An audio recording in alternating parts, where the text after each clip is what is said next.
Hello, hello, welcome back, welcome back. It's Sheryl Schmidt from Sheryl Schmidt Artistry, and today I am taking part in the Mixed Media Emporium Facebook Groups Challenge. Kylie Koo and Nina Rabina, and we have a special guest host alongside these two fabulous ladies this week. Her name is Alma Olsen. And I will leave links to all three of their videos down below, as well as the Facebook Mixed Media Emporium Groups page down below. Please check it out. And our prompt for the month of August is inspired by artists, inspired by fine artists. And there's been some fabulous, fabulous work I've seen posted already over on the Facebook page. Today I thought I would try my hand at recreating an Emily Carr painting. Emily Carr is a Canadian artist and writer. She was inspired by the Indigenous peoples of the Pacific Northwest coast of Canada. She was born in 1871 and she passed away in 1945. She was one of the first painters in Canada who adopted a Modernist and a Post-Impressionist painting style. She has a very, very interesting life. She, when you think about what women were able to do in the late 1800s and early 1900s, we were limited. Things were limited as to what women were able to do. And Emily traveled down into the States to go to art school. She traveled to Europe to go to art school. She traveled quite extensively through Europe, through Canada. You can see her art styles change throughout her lifetime. It's very, very interesting. I will leave a link, I believe it's to the museum, one of the museums in BC, the Royal BC Museum perhaps. They have a great history timeline of hers, talking about her life, and it was really, really interesting to read it. Of course, being Canadian myself, I'm familiar with her, but I had never really studied her or really looked into her a whole lot. And I think for the whole month of August, as we go through this prompt, we're not necessarily having challenges every week like we have in the past. The whole month of August is going to be inspired by fine artists, whether it's their style or whether it's the artwork themselves. And I think what I might do is every week pick a new Canadian or a different Canadian artist to focus on. So without further ado, let's jump into today's project. I'm going to be painting or recreating Emily's painting called Blue Sky. She painted it in 1963. It's a much brighter painting than many of her works. It's a piece that I really fell in love with, and I'm going to try and recreate it with alcohol inks today. I will leave links, of course, down below to all the colors I use. So let's jump into it. I'm going to be using Glacier, Monsoon, a little bit of Pool, and I may bring in a little bit of Stonewashed. I'm not sure yet. A Stonewashed sometimes has kind of a pinky purple undertone. I'm not sure if I want that in today's painting. So I'm going to start by getting these all opened. And if you are new here and you've never seen me work with my alcohol inks before, I have taken and put a little drop of white nail polish on the tops of all my lids, and then I've put a drop of the alcohol ink on top of that white nail polish. And that way, when I'm looking for a color to use, I can see that little color drop right on top, and it's real easy to identify the colors that I want. I'm working on Yupo paper. I've cut it 8.5 by 11 in half, so I've got a 5.5 by 8.5 inch paper. I'm going to put a fairly generous amount of alcohol down, and then I am going to just splatter. I want my lighter color up at the top, kind of my mid blue in the middle here, and then this darker stormy blue, I'm just going to put a little bit kind of everywhere. I'm going to take my Tim Holtz blower and I'm going to start to manipulate that ink. I will post a picture, it'll probably be somewhere up here, of Emily's painting blue sky so that you can see what it is that I've been inspired by. Let's get a little bit more alcohol in here.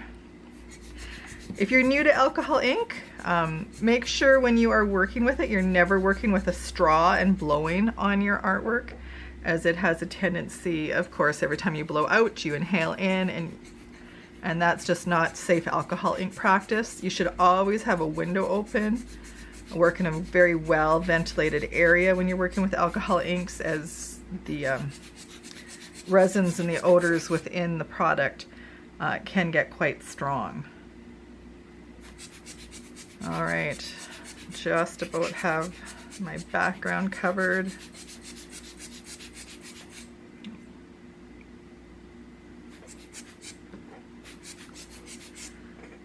It's hot here in Saskatchewan today. I think we're in the high 20s, low 30s.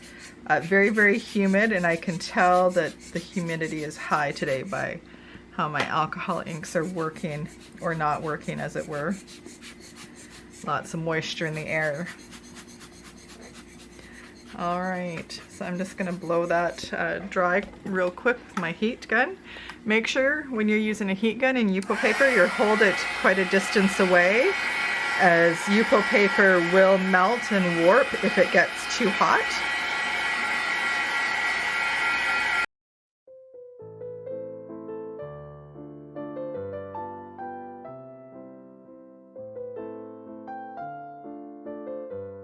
All right, that looks good.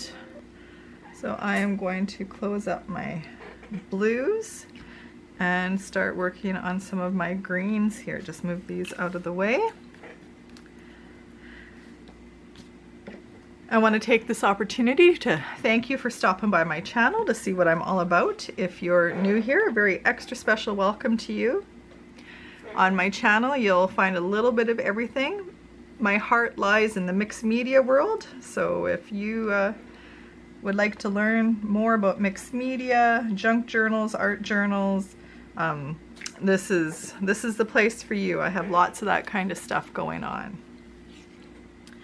If you're a returning subscriber, thank you so much for coming back to spend some time with me. I look forward to getting to know you better. Make sure you guys are subscribed. Make sure you've hit that like and bell button down below so that you're notified every time I upload a new video. I'm just taking my fingers in here. I'm just going to manipulate that a little bit with my finger, just to emulate kind of a shrub, a bush off to the side here. Very much like in her painting. Just going to dry that.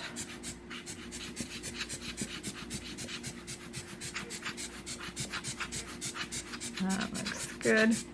Now I want to get some treetops in here, so same thing. I'm just going to take my ink, I'm just going to swirl it across that top. Mixes of dark greens and light greens. Use my fingers, let things swirl.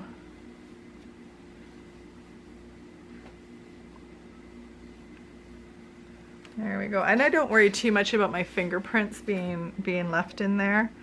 I kind of like that. I'm going to gently blow that. And because there's a lot of ink there every time I move it, I've got a bad glare from my lamp. Let's see here. Yeah, it's not really going to help. I'm sorry about the glare. Let's see. But anyways, as I was saying, as I blow and move the ink, it'll dry and give me some nice movement.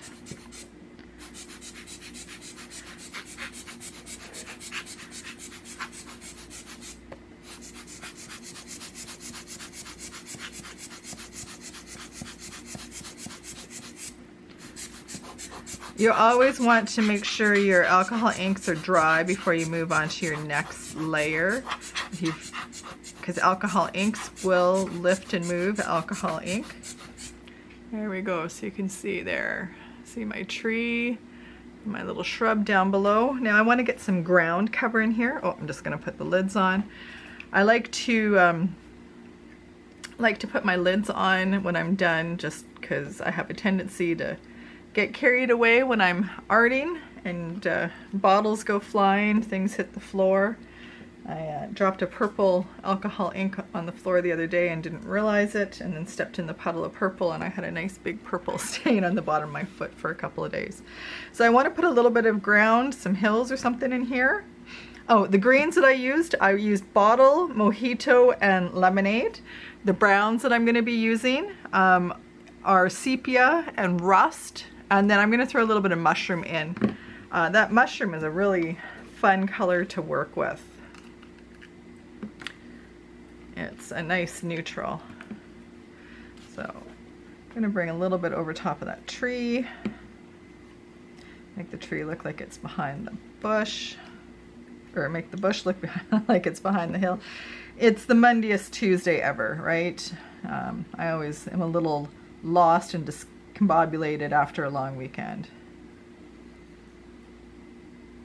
I don't worry too much about that green coming in there or the blues being picked up.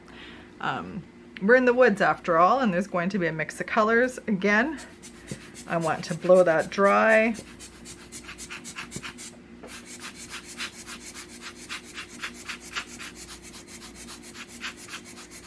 Perfect. Put my lids on, and now I'm ready to start on the trees. This is coming together actually quite quickly. I'm really enjoying the process. One of the fun things about being inspired by another artist is it's nice to not always have to think about how about the creative process. I'm not copying exactly. I'm just taking the shapes and the kind of the form, as it were, that I'm seeing happening in Emily's painting, and just translating that into a different medium and onto my Yupo paper here. So now I want to put some trees in. So I'm going to use a few Q-tips, bring those out. I like using these Q-tips. They're pointy on one end and nice and fat and round on the other. They're the Walmart brand. They're just called dual flat, fine and flat tips. There's 300 in a package. Now, when I'm working with my alcohol, I always want to work away from my painting, so I don't inadvertently splatter some alcohol onto my painting. And I want to put some trees in here, and I'm going to remove. I want to remove the ink that I have down. I start by pressing them quite lightly, putting down a little bit more pressure as I work down. I'm going to stop at that shrub because this tree is coming in behind that shrub. And I'm going to put another one in beside it.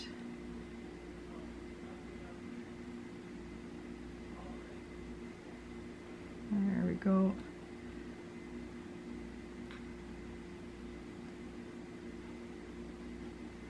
So you can see that I'm putting those trees in. I'm probably at this point, I'll keep recording, but I'm going to stop talking, and then I'll just fast forward over this process as I get these trees put in place.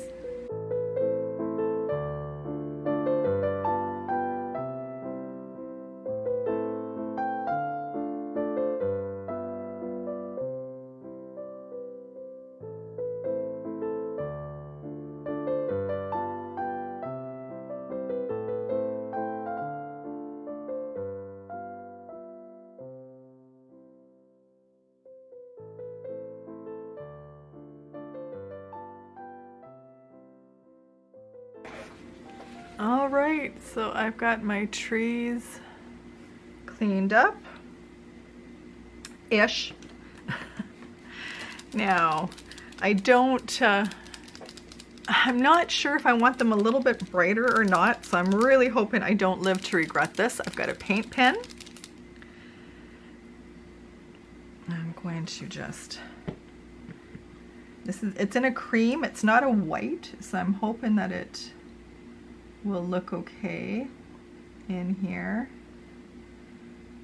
I just like it because I can adjust those trees a little bit better, and even if I make the trees a little bit smaller than the lines that I've drawn. Those shadows, those streaking from the removing with the alcohol, removing the background, will give some really cool dimension to these trees. So I'm really not too worried about it.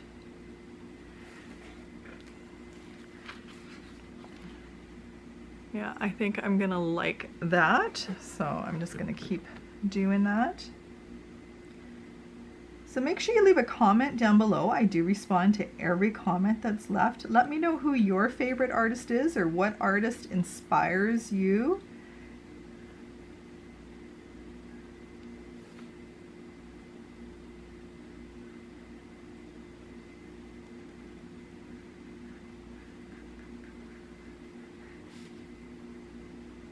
I'm inspired by so many different artists that it's hard sometimes to pick one and go, yeah, that's my favorite artist, or no, I really don't like this individual's art, as I find I'm generally inspired by something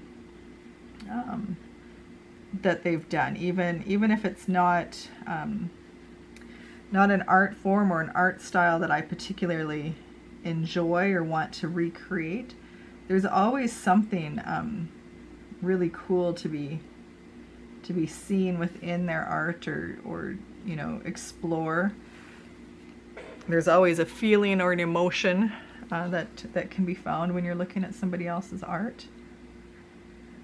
That's one of the things I love about the written word, about music, about art. It's, you know, pictures, paintings, drawings, is that there's so many emotions that can be invoked, and there's no right or wrong emotion. It's unique to you, to the individual. And sometimes, depending on what's happening in your world, in your life, you can feel or see something completely different to what the artist had intended when they originally made that piece.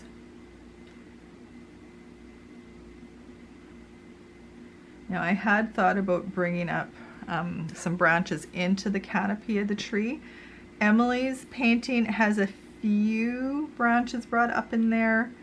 I'm not going to do that. I'm keeping my painting just a little bit more simpler, just because alcohol inks tend to have a mind of their own.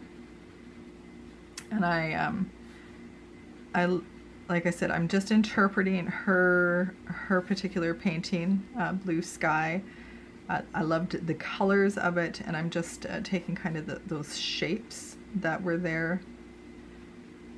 Make sure when you are drawing or painting a tree, trees start skinny at the top and they get fatter and fatter towards the bottom, because if they're not big and heavy at the bottom, they're gonna blow over real easy in a storm.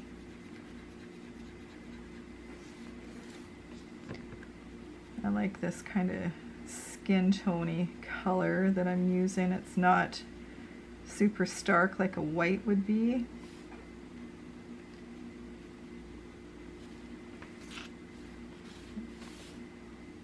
Make sure you go over and see Kylie, and you see Almet, and you see Nina.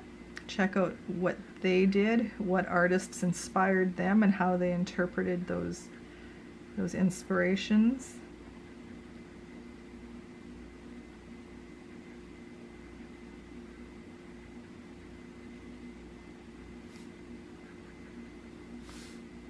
One last kind of skinny tree coming in right here. Alright, so I'm going to let that dry for a minute and see what I get. What do you think? Alright, so I'll let that dry, and once that's dry, I will be back to put some finishing touches on. Alright, so while that was drying, I decided I wanted a few branches and stuff on some of those trees, so I threw those on. Now I'm going to take my black Posca pen, paint pen, And I'm gonna just come in and put some little black marks on the trees just to give the illusion and feel that perhaps these are birch bark trees.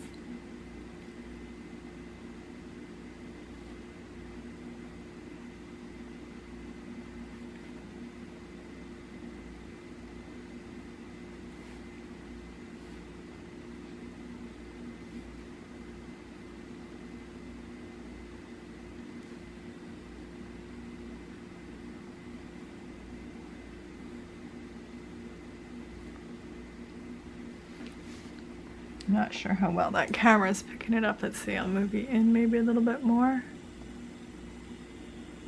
There we go. Can you see those little black marks that I'm putting in there?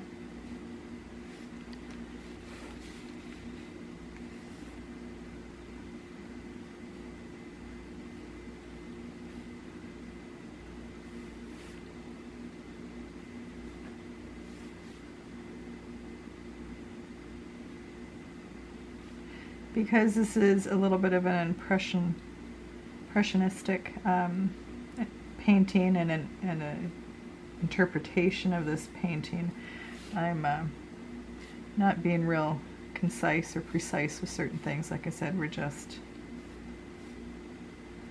putting in just little hints. It's amazing what the human eye will do. It will fill in spots, and let's maybe just darken up that tree base a little bit.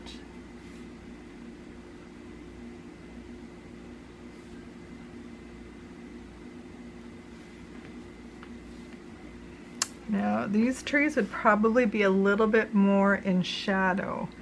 However, I'm not sure if my darker, some of my paint pens are starting to go dead. They're not operating as well as I would like. But let's see here. Come in and maybe just put a little bit of a darkening along, little shadow line along one side of them. I'm not making any really straight lines with this. I'm just kind of scribbling.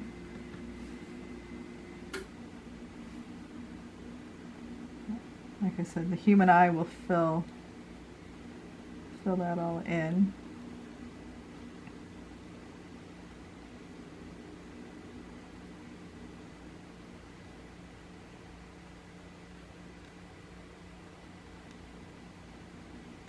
And it'll be a little bit darker in here along the green of the tree, where the trees start dipping behind the bush.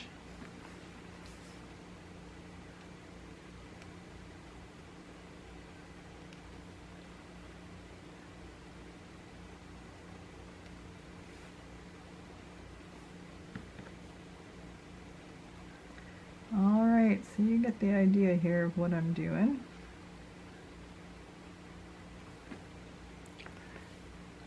I think I am liking that.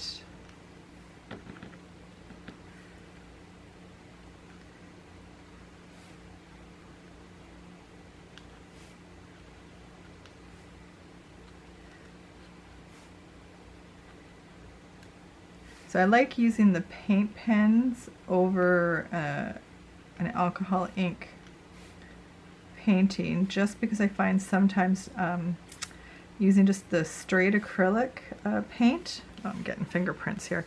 Sometimes using just a straight acrylic paint, the acrylic paint will pick up some of the alcohol ink colors, allow it to bleed through.